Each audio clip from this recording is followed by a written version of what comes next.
This free program is paid for by the listener members of KPFK. If you're not already a member, consider joining with us and keep KPFK.org.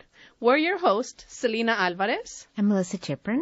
We will be right back after these KPFK announcements with Alyce LaViolette, MS, MFCC, a pioneer in ending interpersonal violence against women that includes working with the batterers. Now we're going to talk with our next guest, Alyce LaViolette. Before we get into this, it's going to be about the batterers and domestic violence, but I'd like to let our listeners know that at times it is good to hear and to talk, and it can be healing and helpful, but at other times this can be a time that might, if you're not ready, you know, it can be a trigger. And so if this is not the right time for you, you know, you might want to consider turning our show off for right now. I'd like to give the National Domestic Violence Hotline, which is staffed 24 hours a day by trained counselors. That is 1-800-799-SAFE. So joining us tonight is Alyce LaViolette, MS, MFCC. She works with anger management, domestic violence counseling for survivors and perpetrators, gender issues, and an expert witness. Alyce LaViolette has worked with battered women since 1978, first as an advocate at Women's Shelter in Long Beach, and then in private practice. In 1979, she funded Alternatives to Violence, one of the first programs in the country for spouse abusers. Ms. LaViolette has developed training programs for the Los Angeles County and California State Departments of Probation and for the Orange and Los Angeles County Department of Children and Family Services.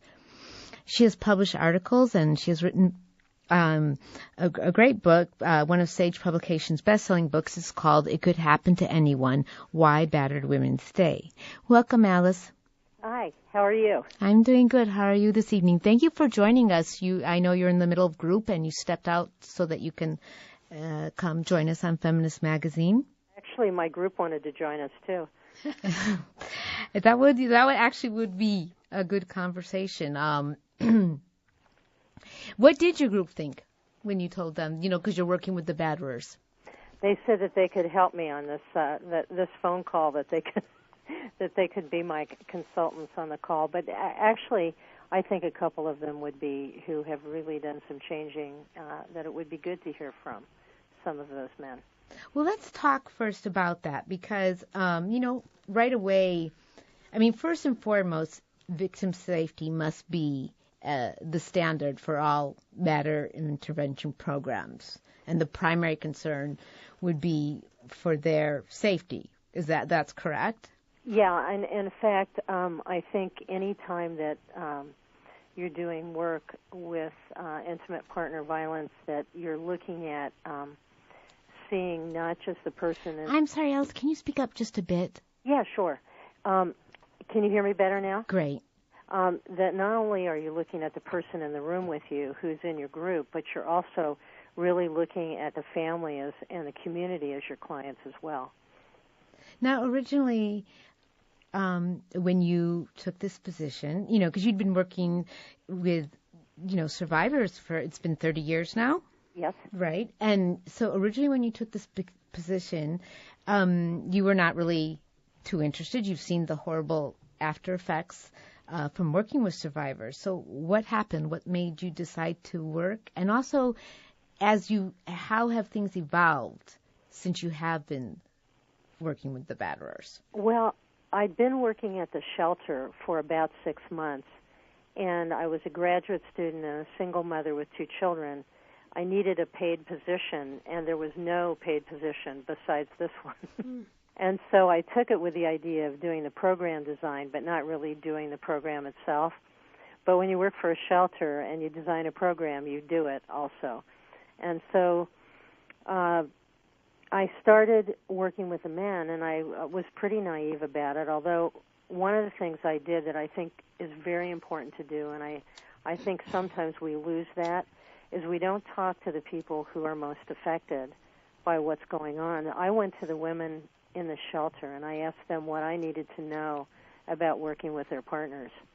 And I got a lot of information that way. I also got a lot of information from the women about their partner's childhoods and their backgrounds, and most of the women described the men that they were in relationship with as having very horrific childhoods. So I came at it from several different positions. I'd made contact with other abusers programs, and there were about 3 or 4 around the country at the time, and I made contact with them. And philosophically, they were a little different, and I got a lot of information from them, and I sort of plowed ahead with the idea that I was not a trained therapist, but I knew that these folks didn't know how to behave in a family. And I thought, well, I can bring that to the table because I have a family that loves each other and gets along, and I know the dynamics of a healthy family. I know something about domestic violence, and I know that you need to confront people on their behavior, but that you also need to be connected to them to be able to confront them effectively. And there's a few things there. First, I want to go back to, when you brought up that you found that this common link was they came from a violent family, and it's probably on a continuum, which would affect most likely the way they then abused later. Is that a fair statement? That their childhoods affected what they did later? No, the continuum. Like if it was a harsher, if it was a harsher violence? Right. That if the more severe batterers, there's a more one-to-one connection. In other words, if somebody comes from a very violent home, they're much more likely to repeat the violence. But people who are exposed to a higher level of aggression than in, say, a healthy family, they're still affected by it, but they can be affected at a lower level. And then there's also this fine line, because you don't want to let the batterer use that as an excuse, because that's part of the part of the denial is all the blaming their family and minimizing things and justifying things. So it's like a fine line. Well, actually, most of them don't bring their families in as the excuse. In fact, many of them don't even see that they were abused as children. They see themselves as being disciplined, even if they were hit with wires and hit with boards and all this sort of thing. They don't see themselves that way. They're more likely, where the blame is attached, is more likely at their adult partner, and they're seeing that they did something wrong. That's where they're more likely to start blaming someone else and externalizing things, denying things, is with the adult partner. But they don't tend to pull their childhoods up as an excuse. And it's interesting. Talk to us. You also mentioned about the connecting, and there's about this theory of the theory of connection equals collusion. But yet you said you need to, at some level, connect to help. Well, there is a sort of political rhetoric that if you connect with these guys that you'll wind up colluding with them. I think one of the reasons for me, besides the fact that I got into this work to work on violence against women, but I keep working with the victims, and I think that really helps me not to collude. And I work with a facilitator in groups, so the two of us work on not doing that. However, I think you have to connect with somebody. If anybody who's ever been in therapy would know that if the person who's working with them does not make a connection with them, they're not going to listen to them. They have to feel like you care about them and that you believe they can change. And if they don't believe that, I think they're not going to respond to you in the same way, no matter what kind of technique you use. And let's get into that, because battered women's advocates and other community members who are part of the movement to end domestic abuse of women struggle with a mixed outlook on intervention programs for abusive men. A well-run program can contribute in many ways to the movement, while a poorly run program can actively endanger abused women's shelter batterers from accountability and be tools of batterers' manipulation. So talk to us about what works and what doesn't. Well, I think there are a lot of different things that work. One of the things that people really don't talk about, they talk about whether to use curriculum or not to use curriculum, whether to use time limited or not. I think the person that's doing the program makes more difference in some ways than the program itself. That if you are not a person who can connect to other people, if you're not a person who has empathy for other people, if you're not a person who feels like you can confront in a way without shaming, there are a lot of those kinds of things. But I think in my program, what I sort of do, I think that's different, is we deal with the trauma that the perpetrator feels, but we also, other men, we have an ongoing program. So, for instance, right now I have a man who's been in my program for 7 years, all the way down to people who've just started. And when you're dealing with that, you find that the men do some of the best confrontation with the other men as well, not just the people that are facilitating the group. Also, it's their group. One of the things I want them to know is that, a prevention is being able to ask for what you want. If you need help, we want you to ask for help that week. We want you to take responsibility to ask for what you want. If you, if somebody is monopolizing the time in group and you need time in group, then you have to jump in and ask for time in group. You have to be able to confront. It's practice. It's practice for real life because they're in a group with other folks, and some of these other folks are irritating.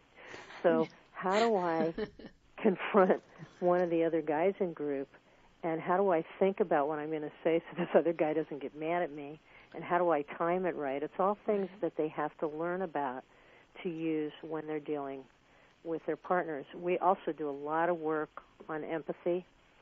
That two of the things we know that reduce violent behavior and aggressive behavior and even anger are empathy and empowerment. And when people can understand how somebody else feels and when they have a way to solve problems and they're not feeling powerless, that they handle things better and it de-escalates rage and anger.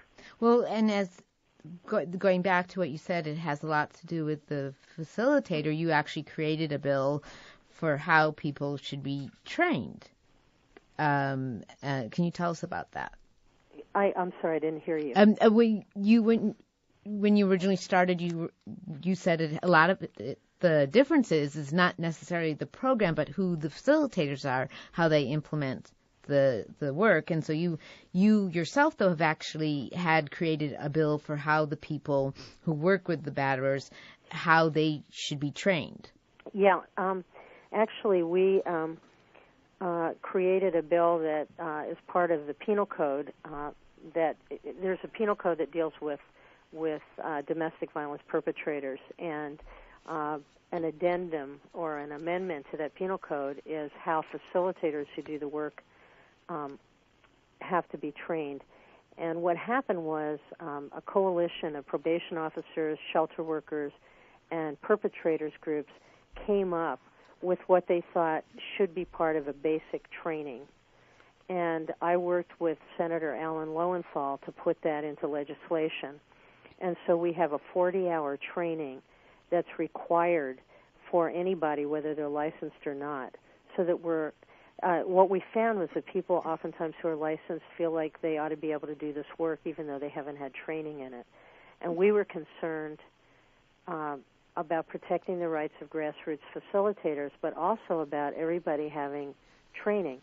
So there's a 40-hour training that includes victims, issues, cross-cultural, substance abuse and domestic violence, ethical concerns, working in groups, intake, those kinds of things. And then, in addition to that, anybody who's going to do this work needs 104 hours of supervision in not less than 6 months. And every year they need 16 continuing education units.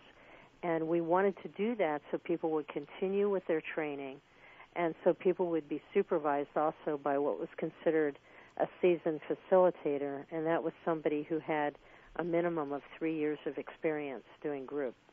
Is there enough funding? There's no funding. The way we get paid is through our clients, And the law about domestic violence, running domestic violence groups, says that every group has to do a sliding scale. And so we do a sliding scale. So actually, depending on the group, depending on some groups are part of an agency, and so their funding is, their rates are controlled. I'm in a private practice, so I can sort of set my own rates. And if somebody seems really interesting and really motivated, I can do a really low fee. I have a range that I can go. Alyce, hi, it's Selena. I just wanted to let you know that as I'm listening to you speak, I work in social services myself, and I have for 15 years. Wow. And I really, really want to commend you for what you're doing, because being in the field myself, I'm seeing a very appalling and horrifying trend of people who are not only on the front lines but also in the administrative level who just don't get it. They don't understand the importance of focusing on behavior and not the person. Yeah. And that empathy and that trust and all this, the training and everything that you're trying to do to really bring these facilitators and these folks up to speed with what you're trying to do here is absolutely to be commended, because more and more social service agencies in this county alone, LA County, need to step up the game and really try to understand what it is that needs to do to help people change behavior. One of the things really concerning to me is that people are using research as a way, and it tends to be from administration down. It's kind of like, without having hands-on experience, you don't ask the people who are doing it what needs to be done. They look at research, and research has incredible limitations, but people don't know it. And so they don't, even the research that talks, most of the research says that at some level, batterers has some positive effect, and they don't know why, because the research doesn't really explore that. But the only really long longitudinal study was done by Ed Gondoff, and it was a 4-year follow-up, and he actually asked battered women, do you feel safer now? And a large number of the women felt safer. How is that evaluated? Well, the way they evaluate it is to ask the women themselves, to do interviews with them, and then they look at recidivism, most of the studies really only look at recidivism, and they look at it for a short term. So it's, in other words, was this person rearrested? Well, they could be abusive and not be rearrested, or they could be abusive and not reported again. Recidivism is not the best measure, but it's the easiest measure, so that's what people are using. What I'd like to see is qualitative measures, like, is this person learning something about empathy? Is this person learning how to back off and walk away when their partners are upset with them and they're upset with their partners? Does this person understand the impact of what they do on their partner and their children? Does this person get that they can be intimidating even if they're not physical? I want them to learn something about their own fuse and have some awareness. And when you look at transformational change, it doesn't happen in a year. Right. California is one of only 2 states in the country that actually even requires as much as a year. I just got back from speaking in New Jersey, and they've got groups that go for a weekend or 10 weeks. And if women's lives really mattered, the numbers are epidemic. 1 out of every 3 women will... Well, that's where you look at false research, too. What they're looking at, and this is actually the research that's been turned around on women. So in California, for instance, 3 years ago, we had 10 shelters sued for failure to provide services to battered men. And they were using the same research, which is actually not looking at who's battered. It's looking at isolated acts of aggression without a context. So we don't even know if it's a dynamic of domestic violence. They're not looking at psychological abuse. They're not looking at why somebody does it. It's the research isn't good. And when we have used that kind of research with battered women, what's happened is it's now been turned around on us because they ask women the same kinds of questions, and they find that women hit men. It doesn't mean that it's domestic violence. It means that it's an act of aggression without a context. Can you elaborate a little bit more on what that means for our listeners? Sure. Basically, the studies that are done have a list of aggressive acts, and they'll call people and say, have you ever done anything on this list with an intimate partner? Like, have you hit, pushed, shoved, grabbed, slapped? And they don't ask them why they did it, and they don't ask them what the result was, but they ask them if they've ever done it. And if they say yes, they're put in the aggressive group, and if they say no, they're put in the liars group, or the non-aggressive group. So what happens is then they're labeled without looking at what actually happened. For instance, the O.J. Simpson trial. We had been using statistics that said 50% of all women will be battered in their lifetime. That came from a study where researchers called people and said, have you ever hit, pushed, slapped, grabbed, punched, whatever, a partner in the course of an argument? And 50% of the men said they had done that. So we didn't read the research. We just said 50%. If 50% of men have done it, then 50% of women will be battered in their lifetime. Now, we didn't read the research to find out that nobody asked why they hit, or was it a repeated act, or was somebody hurt, or was somebody frightened, or did they just blow it off? We don't know any of that information. Nobody looked at the other side of that research till the O.J. Simpson trial. And when they did, they found that 52% of the women who they surveyed said they had done something physically aggressive to a male partner without a context. We don't know if it was self-defense. We don't know if it was initiated. We don't know what it was. And the L.A. Times printed in their view section, the headline was, "Why are we worried about battered women? There are more battered men." Wow. Unfortunately, we are out of time. There's so much more to talk about, so we definitely want you to join us again. Let our listeners know how they can get in touch with you if they need help. Well, I don't do I don't do email, but they can call me. My number is 562-493-1161, extension 2. And I do a private practice. I work with, I have two groups, one in West LA, one in Long Beach, for men who perpetrate aggression and violence in their intimate relationships.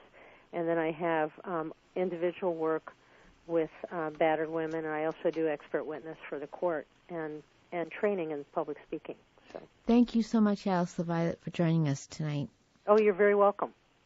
We're wrapping up another edition of Feminist Magazine. For this week's program, we want to thank our engineer, Jose Juan Bustamante, and Melissa Chiprin for outreach and media relations, Kathy Spears, our wonderful web mistress, and in addition, we want to thank Patrick Miller for his behind-the-scenes support.